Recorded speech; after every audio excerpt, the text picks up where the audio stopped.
Okay guys, nagawa tayo ng salad, green salad. Ito, char, ginger, and the lettuce. And then, strawberry for decoration lang. Then yung maliliit, imimix na natin. And then with cheese and nuts.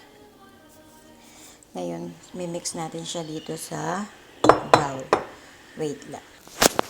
Ayan, mimix na natin siya dito sa bowl. Ayan.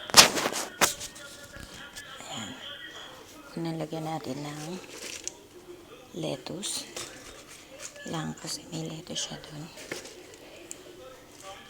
Okay, yan. Ganyan.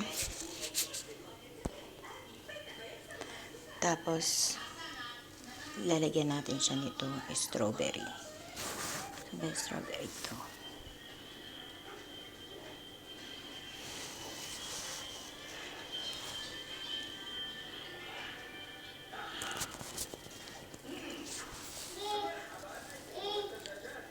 Makikita nyo ba? Kailangan natin i-design dito to. Ayan, nakaganyan na siya guys.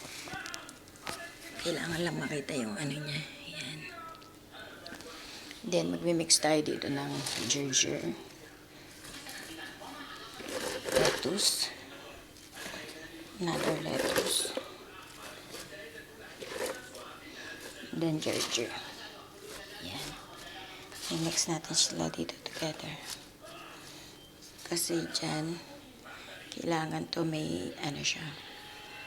Malagyan natin ito. Ayan, may mix lang natin lahat to dito. Kasi tinlalagay natin sa loob niya.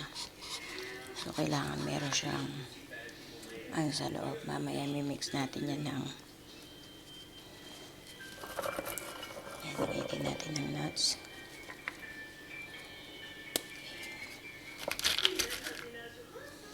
So, ito yung panloob niya.